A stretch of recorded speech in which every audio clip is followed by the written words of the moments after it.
toute la grande distribution, les supermarchés, les magasins, tout, ça appartient aux étrangers. Madame la rapporteure, mesdames et messieurs, j'avais prévu, vu que c'est un discours, je préfère pas le dire, et je vais essayer d'échanger avec vous autour de cette thématique du quatrième pouvoir, comment les médias influencent. Je remercie les organisateurs de l'invitation.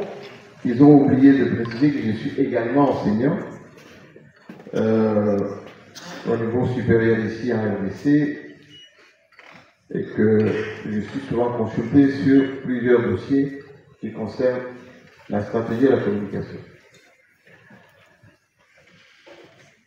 Il y a des thèmes que je n'aurais pas voulu aborder de la même manière, d'autant plus que c'est galvaudé très souvent. Premièrement, la société savante internationale a imposé au pays. Dans les années 70, on parlait de pays du tiers-monde. C'est-à-dire il y avait les pays développés, l'Est, l'Ouest, et il y avait des pays du tiers-monde, ceux qui n'étaient pas dans la dynamique du développement. Et la Chine y était dans les années 60, 70 d'ailleurs. L'Inde aussi. Et ici en Afrique, on était content qu'on nous appelle pays du tiers-monde, qui méritait l'assistance et l'aide. Ensuite, dans les années 80, on nous a conduit à un autre concept. Les pays endettés auxquels on doit apporter l'ajustement structurel. Ça veut dire quoi? Comme vous ne réfléchissez pas très bien, on va vous amener un réajustement au niveau de la gouvernance, on va vous faire assister par la Banque mondiale, le Fonds monétaire, pour que vous puissiez aussi arriver à vous en sortir. En l'année 2000, on nous a appelé le PPTE, pays pauvres très endettés, qui méritent qu'on efface leurs dettes pour qu'ils s'en sortent. Et maintenant, on vous appelle pays qui aspirent à l'émergence. Et comme par hasard, beaucoup de pays africains, principalement d'ailleurs, adoptent cette thématique. Tout le monde dit émergence de notre pays à horizon 2050, 2030. Et tout le monde fait des thématiques, des conférences autour de l'émergence. Comme si vous avez déjà commencé à exister. Parce que pour émerger, il faut exister. C'est pour ça que je ne suis pas d'accord de la manière dont on aborde cette affaire. L'autre concept, c'est la RDC est un pays potentiellement riche. Moi, je ne suis pas d'accord avec ça. La RDC est un pays pauvre. Très pauvre. Tellement pauvre qu'on n'arrive même pas à réfléchir comme un pays qui a envie de s'en sortir. J'ai écouté la réflexion de Jean-Pierre Kabila, qui est un grand intellectuel, qui colle bien à la réalité de notre pays. Et pour preuve, regardez dans cette salle, regardez derrière vous. La salle, elle est à moitié vide. J'aurais juste mis Fali, Moïse Lié, qui encore? Au niveau du théâtre. Bon, non, 5-7, peut-être pas. Vie de loin. Voilà, je mets pour peut-être Ferré, et puis en sus, je mets Kofi Olomide qui viendra vers la fin. Juste faire un petit tour, voilà. Et vous aurez vu que c'est ça allait être archi-comble. Oui, oui. Archi-comble. Vraiment. Et j'ajoute une dose. À la fin, il y a un petit transport. Ah oui.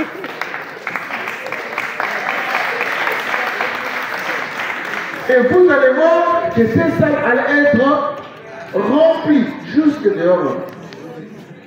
Le défi congolais, émergence de la RDC, donc vous réfléchissez autour des thématiques qui peuvent changer le pays. Eh bien, ils ne viennent pas. Ils vont vous dire, ah oui, vous savez, les histoires d'intellectuels, tout ça, il faut y réfléchir, on n'a pas le temps. Alors, comment vous voulez vous développer, émerger, lorsque vous réfléchissez comme ça? Je m'excuse du peu, allez dans d'autres pays de la sous-région, vous mettez une thématique sur le développement, vous allez voir plein d'étudiants ici.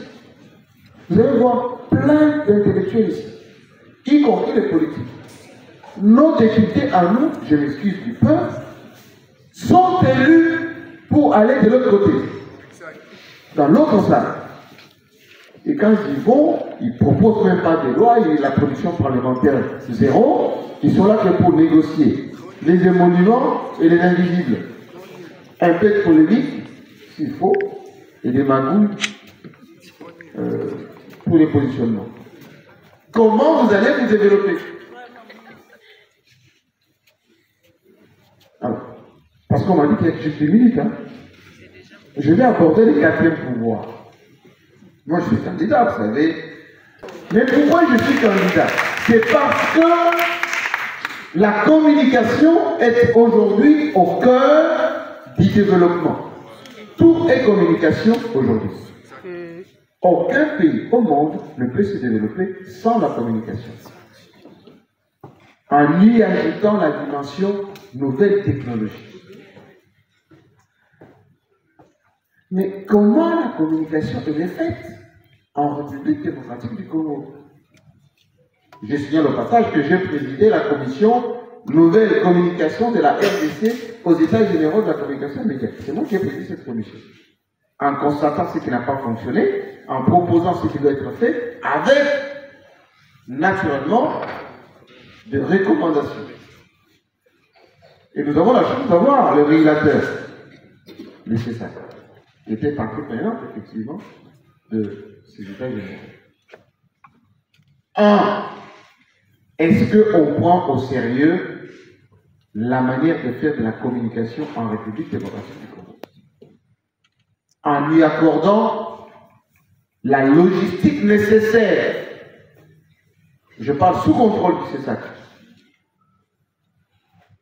Le régulateur doit avoir en temps réel l'équipement nécessaire pour faire du monitoring de médias au plan national, y compris international.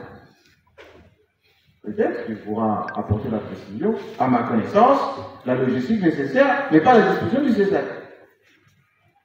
Deuxièmement, on ne peut pas avoir dans un pays qui veut se développer plus de 300 chaînes de télévision en clair. Le modèle économique, il est où? En clair. Jusqu'au point où Canal Plus n'obtempère même pas à la décision du CESAC, qui a juste censuré une seule émission bachelor pour les participer. Les médias que nous sommes, jusqu'au moment où je parle, et ça fait partie de notre combat, ne sont pas subventionnés. Allez aux États-Unis, descendez en France ou en Suisse, que Jean-Pierre Cambi la connaît très bien, il y a une dose des ce qu'on appelle les lobbying médiatiques, du dumping médiatique, pour imposer la façon de penser des États qui doivent être forts. Vous savez certainement, médias France Monde, avec RFI, France 24, etc., ça émerge au niveau du ministère des Finances. Le CNN, Al Jazeera, Russia Today, aujourd'hui, la Chine avec tout son réseau. Alors, le quatrième pouvoir qui doit bénéficier ou plutôt influencer l'émergence d'un pays ne peut être réel que lorsqu'il y a une prise de conscience de l'État et de la nation pour que cela soit effectif au quotidien. Imaginez si moi, à la place du Patrick Mouyaya, ministre des médias, je décide de fermer toutes les chaînes de télévision en gardant 5 seulement. Je dois faire du professionnalisme et des médias réels en RDC. Vous allez voir des marches. Parce qu'il y a même des églises qui font de la télévision généraliste.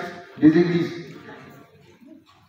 Vous allez trouver des débats, vous allez trouver de la publicité, vous allez trouver des prédications avec des thématiques bizarres. Donc on vous dit non, c'est la liberté d'expression. Vous allez trouver des journalistes qui sont arrêtés. Moi, je plaide tout le temps pour les journalistes qui sont arrêtés, je vais chercher en prison. Parce qu'ils ont émis un point de vue différent de la pensée collective. Alors, les entreprises nationales, pour parler de PME, qui ne connaissent pas l'importance des médias, parce qu'ils pensent que les médias, c'est l'attaché de presse qui publie les communiqués. Comment voulez-vous que ces entreprises, les clichés économiques, puissent bénéficier de ce quatrième pouvoir qui n'est pas respecté? Et donc, on pourra peut-être en parler tout à l'heure, si vous voulez bien. Tout commence par ce que Jean-Pierre Camille a dit, la façon de penser, la conception de la société. Qu'est-ce que nous voulons être comme nation? Parce que, et je suis content que le spécialiste des nouvelles technologies soit ici présent, que je connais depuis la France très jeune. Toutes les sociétés modernes aujourd'hui fonctionnent avec l'éthique. Avant on disait éthique, avec l'intelligence artificielle, qui conditionne la pensée. Ici, la pensée. Si vous voulez que je dise quelque chose de vous dire, regardez les TikTok. Parce que si vous demandez à n'importe quel Congolais, les TikTok ça sert à quoi? Il va vous dire avoir des gens qui dansent. Avoir des Congolais qui s'insultent. Ou avoir des images insolites. Les TikTok. Mais quand vous allez en Chine, au Japon, même aux États-Unis, vous allez voir que le TikTok sert d'échange des projets, des prototypes, d'explications, de mécanismes. Mais comment vous trouvez que c'est normal si un TikTok où vos pasteurs racontent leur vie privée, envoient des pics à X, Y, et pensez que la nation peut être basée sur ça? Je suis désolé, ce n'est pas ça du tout. Il nous a parlé tout à l'heure de la le côté numérique de la démarche aujourd'hui, le côté numérique de l'économie. Mais lorsque vous êtes archaïque dans la manière de fonctionner, vous ne pouvez jamais émerger, même pas émerger, exister. On n'existe pas, la RDC n'existe pas sur le plan numérique. J'ai été celui qui a été à moi d'aller ce qu'on a lancé la fibre optique. Moi, c'est moi qui ai fait ça. Lancé par le président Kabila. Dès la date où on a lancé la fibre optique jusqu'à aujourd'hui, il n'y a aucune province de la RDC qui fonctionne avec la fibre optique. Aucune. Comment voulez-vous fonctionner sans la fibre optique? Les médias fonctionnent avec la fibre optique. La télévision, les sons, c'est la fibre optique. Le gouvernement doit fonctionner avec la fibre optique. La transmission des informations entre les territoires et... Mais vous ne voulez même pas informatiser l'administration. Alors, Alors, moi je me pose la question, à quoi ça sert de revendiquer l'émergence? Vous devez comprendre. Nous, on se précipite, et je vais conclure, à avoir des postes. Voilà.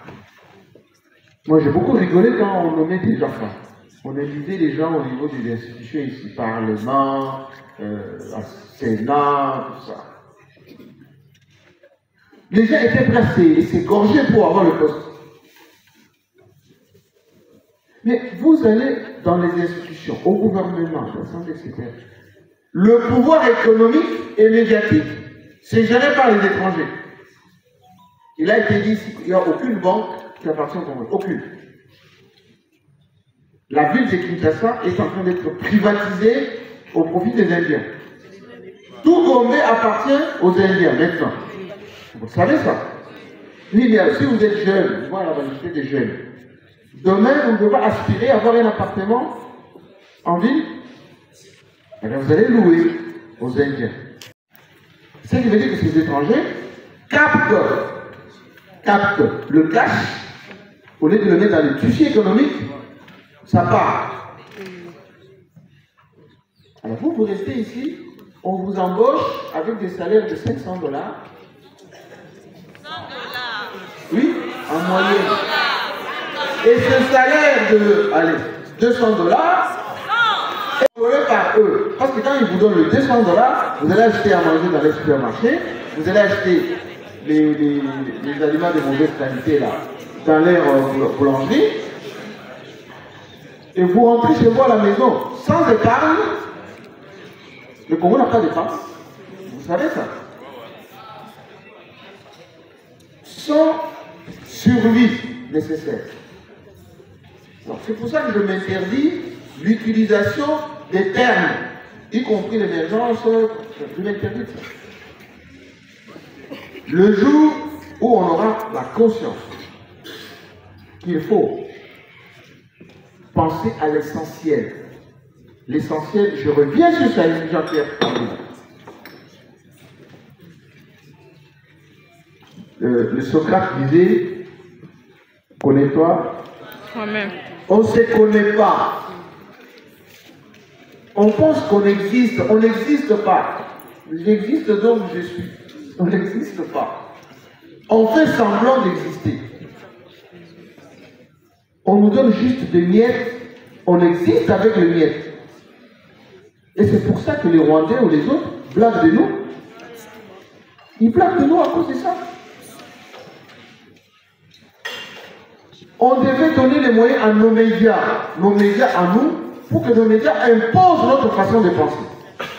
On ne donne pas.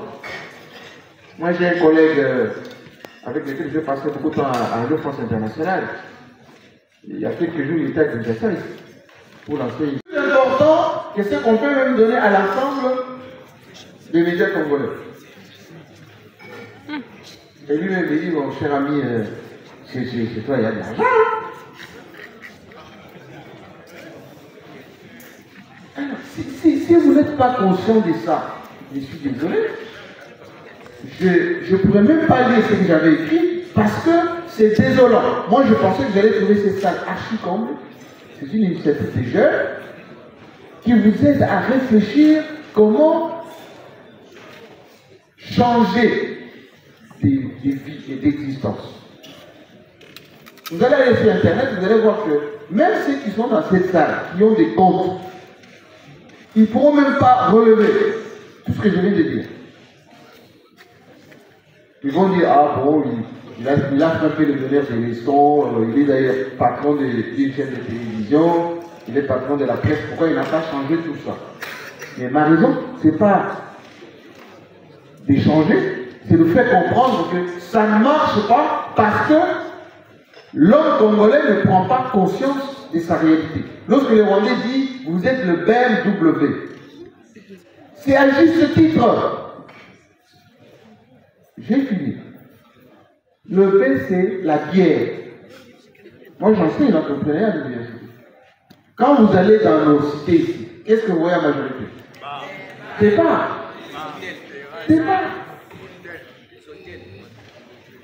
Même si les petits espaces qui restent, là où on fait les kermesses, si on dit boulevard Triomphal ici, on donne l'accès aux gens pour qu'ils puissent boire, vous allez voir des bars. Même devant le palais du peuple, bar. Oui, là, devant, bar. À l'intérieur même. Deuxièmement, musique. Les Congolais dansent à l'occasion de tout. Je me pose la question. Pourquoi on doit danser? Pourquoi? Oui, c'est ce qu'a dit Jean-Pierre Mogueli. Vous dansez à l'occasion de tout. Même quand vous êtes en deuil, même quand quelqu'un est mort, vous dansez.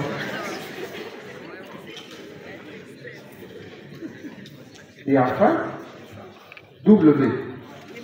Oui. Les femmes, les filles. Et nos filles à nous pensent qu'elles sont les plus belles, avec les TikTok maintenant, et se font plaisir, excusez-moi du terme, hypocritement. Parce qu'elles ne sont même pas riches et vivent même pas mieux. Elles font semblant d'être bien alors que ce n'est pas le cas. Ceux qui ont l'argent en RDC, ce ne sont pas les Congolais. Ce sont les jeunes libanaises, ce sont les indiennes, qui ne se montrent même pas. Mais vous allez voir la nôtre, elle va à Dubaï, elle habite à Dera, elle va faire des selfies au bord de l'océan. Elle habite loin là-bas, à la cité, et vient au fleuve Congo ou à Hilton, autour de la piscine. Elle ne peut même pas dormir à Hilton. Alors, il faut qu'on arrête, excusez-moi du peu, de faire semblant. Si on arrête de faire semblant, on prend conscience qu'on est effectivement une grande nation, avec beaucoup de richesses qu'on n'exploite pas, qu'on laisse les autres exploiter. Et donc, on va avoir un défi de changement. Et je reviens sur ce qu'a dit Jean-Pierre Kabila. La façon de penser. Le fait de dire, on peut devenir député, même si on n'a pas le potentiel, mais c'est faux. La dame qui est en face de moi, c'est une grande intellectuelle, une princesse. Mais elle a des collègues, excusez-moi, du peuple, qui ont du mal même à formuler une phrase, sujet, verbe, complément, sans faute de français. Mais elle est une députée. Comment voulez-vous qu'il légifère quelqu'un qui a des problèmes déjà? Des réflexions. Je ne sais pas. Mais vous allez trouver, vous allez l'appeler honorable. Quand vous allez interdire aux gens d'accéder à certaines choses, sans qualité, on va commencer à avoir quelque chose. Et enfin, ayons quand même, dans ce pays, l'envie de revendiquer ce qui est important. On est sûr que ça se dit. Mais vous ne revendiquez pas ce qui est important. L'instruction, le changement de cadre de vie et les principes. Je vais terminer. J'ai été nommé hier ambassadeur de valeurs par le cellule de changement de mentalité. Je posais la question pourquoi. Au nom, il faut que vous insufflez autour de vous des vraies valeurs. Respectabilité, le patriotisme, etc. Et quand vous sortez juste dans la rue, vous voyez un général, un colonel, un ministre de la République, un député qui roule en sens inverse. Il est l'incarnation du droit, enfin, de l'État. Vous vous mettez au milieu de la route, vous dites, monsieur le député, vous ne passez pas, vous voyez trois bonhommes qui sont avec des armes. On ne sait passer sur l'autorité, alors qu'il va chez sa maîtresse. Et beaucoup aussi. La commune de Likasi, M. Jean-Marie Kassamba le sait très très bien. Et j'ai commencé par là. C'est très important. J'ai parlé hier, je suis intervenu, j'ai parlé de l'importance de la société civile, des ONG, de la base. Comme vous êtes en train de le faire, c'est une grande école qui va vous amener très très très loin. Mais on aura certainement l'occasion d'échanger parce que là, on a une réunion du bureau Et on vient de m'envoyer un message, je dois partir. Mais je vous écoute d'abord, j'écoute nos réponses avant de quitter en douce. Mais je voulais juste encourager cette activité qui s'est déroulée. Merci. Moi, de la société. C'est que vous ne voulez pas voir dans vos médias, commencez par les changer dans votre vie au quotidien. Refusez d'accepter la médiocrité. Moi, quand j'ai créé TS50, j'ai dit, je ne diffuserai pas les prédications des pasteurs.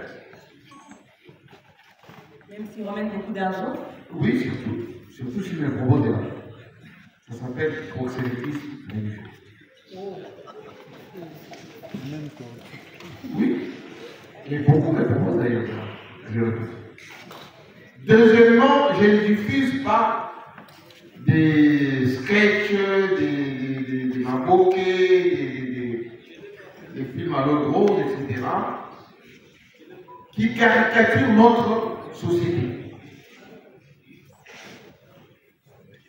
Alors, au début, les gens me disaient, mais c'est quoi cette chaîne de télévision? On voit que des informations, on voit que des émissions, c'est fatigant et c'est lassant. Je leur ai dit, une société ne s'échange pas avec la danse et la chanson. C'est pour ça que je suis contre les gens qui prient pour la RDC. Enfin, par rapport à la guerre. C'est-à-dire qu'on a pris 3 villes, vous allez vous réunir au stade de Martyrs, vous allez prier toute la nuit. Bon, peut-être pour que les Rwandais partent demain. Ils ne vont pas partir. Je suis contre les gens qui décrètent les bonheurs. Ça n'existe pas un bonheur décrété. Si vous ne travaillez pas, vous n'aurez rien. C'est ça le capitalisme. Enfin, c'est ça. La nature. Même Dieu dans la Bible, dit que celui qui ne travaille pas ne mange pas. Non plus. C'est le non plus la bien. Et alors, quelle est la forme pour changer notre communication? Commençons par assainir.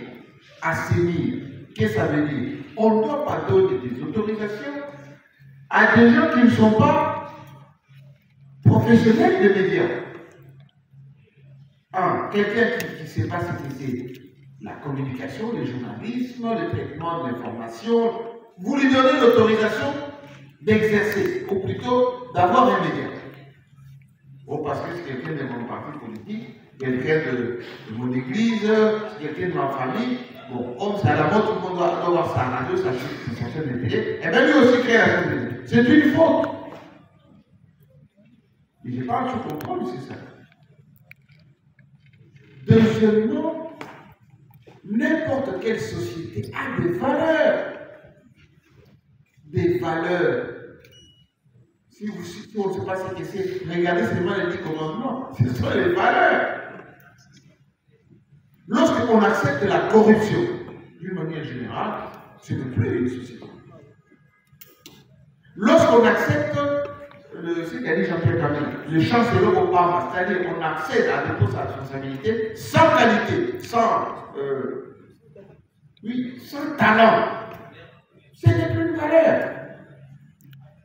Lorsqu'on accepte la saleté, ce n'est pas une valeur. Alors, ces réformes-là, ce n'est pas compliqué de les appliquer. Vous arrivez dans un média, vous trouvez que ce média n'a pas de régie, n'a pas de bureau, n'a pas de journaliste, n'a pas de moyens techniques pour exercer. Vous fermez. Vous voyez quelqu'un qui passe à la télévision, qui fait une émission sans canevas, sans préparation, sans contenu, sans thématique, mais vous l'interdisez de le faire. Parce qu'ailleurs, ça se passe comme ça. Moi, j'exerçais en France pendant une vingtaine d'années. Pour avoir la carte de presse, eh bien, vous avez une litanie des choses à fournir. Et on vous regarde au quotidien. Chez nous, ici, il suffit d'avoir, comme nos amis, un téléphone, un micro. Eh bien, on est professionnel et à la fin, on cherche le détail. Un exemple, s'il vous plaît. Les dernières réformes. Des valeurs qui ne ressemblent pas. Des valeurs qui ne ressemblent pas. En ce moment, en Côte d'Ivoire, on parle de l'oubli. Les homos, les tout ça. Mais dans notre société, aller à Bandar, aller à Bon Marché, dans les salons de coiffure, vous trouvez ça naturel. Mais opposez-vous à ça. Et les médias vont suivre. Mais lorsque vous plébiscitez des émissions qu'ils m'attendent, je suis désolé. Je suis désolé. Et vous allez voir, Canal Plus avait fait un sondage ici à Kinshasa.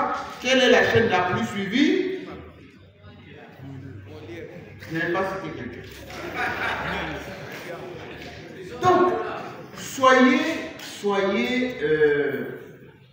en quelque sorte conséquents. Refusons des choses qui ne sont pas acceptables. Travaillons. Dernière observation. Est-ce qu'un pays qui veut se développer peut réduire le temps de travail? Vous avez réduit le temps de travail. C'est-à-dire, avant vous travaillez du lundi à vendredi.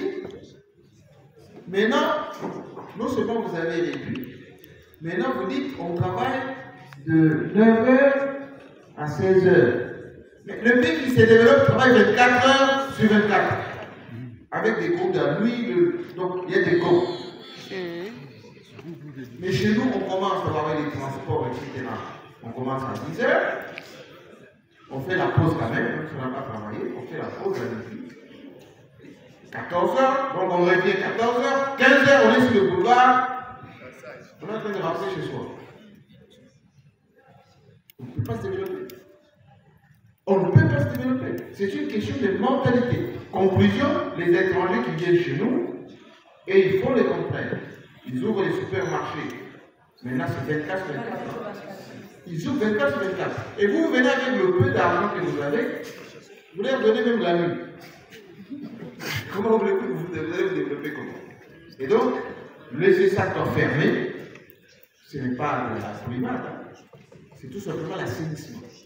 De deux, moi bientôt, après notre congrès, je sais que je vais avoir le quitus, et vous allez voir, il va y avoir de la civilisation. Donc, c'est un discours de campagne. Le pays se développe qu'avec de l'ordre, la permissivité, les Kakanango, vous comprenez tout ça, ça développe un pays. Ça développe un pays. Et vous devez, et je termine, vous énerver contre la pauvreté. Moi, mon père me disait toujours, un homme qui n'est pas en colère contre la pauvreté est un pécheur potentiel. Vous allez toujours envier celui qui a. Malheureusement. Merci beaucoup. Comme proposé pour que les médias soient véritablement le quatrième pouvoir, c'est la dernière question. Lorsque nous sommes, il y a plusieurs réformes. Déjà, mon aîné, Jean-Marie Kassamba, a bien dit, presque tout dit. Mais déjà, au CESA, quand nous sommes arrivés, nous avons initié le prix du journaliste congolais. C'était pour créer de l'émulation et favoriser l'excellence. De telle sorte que nous puissions inciter les journalistes à faire mieux dans leur profession. On devrait déjà primer cette année, mais les moyens ne sont pas là. L'État ne nous a pas donné les moyens qu'il faut pour ça. Mais c'est déjà une réforme qui est engagée. Deuxième réforme, nous venons de finir. Avant de venir ici, on était en plénière. Même s'il s'agissait de la question des Canal+, mais on a traité d'une question importante, l'aide à la presse. La loi dit que l'État doit donner ce qu'on appelle aide à la presse. Et nous avons finalisé le document relatif qui sera soumis à Madame la Première ministre pour les dispositions pratiques. C'est une réforme et cela devra être régulier. Une autre réforme, c'est l'assainissement, comme mon aîné Jean-Marie Kassamba l'a dit. L'assainissement de l'espace médiatique doit être pris au sérieux. Aujourd'hui, tout le monde s'appelle maintenant journaliste. Même quand on n'a pas fait le journalisme, même quand on s'improvise dans cette profession-là, si bien qu'on arrive à créer des dégâts inimaginables. Alors qu'il y a un code d'éthique, un code de déontologie qu'il faut respecter. Il y a de cela, déjà au début de cette année, nous avions suspendu au niveau du CESAC la délivrance de l'avis conforme. C'est le premier document à obtenir pour ouvrir un média. Nous avons d'abord suspendu le temps de mener une inspection sérieuse pour voir quels sont les médias qui œuvrent normalement dans la régularité et ceux qui n'œuvrent pas dans la régularité, de façon à permettre cet assainissement-là. Alors, le projet s'exécute très lentement et lourdement. Suivez mon regard. Personnellement, dernière réforme, personnellement, j'ai toujours défendu. Personnellement, j'ai toujours défendu.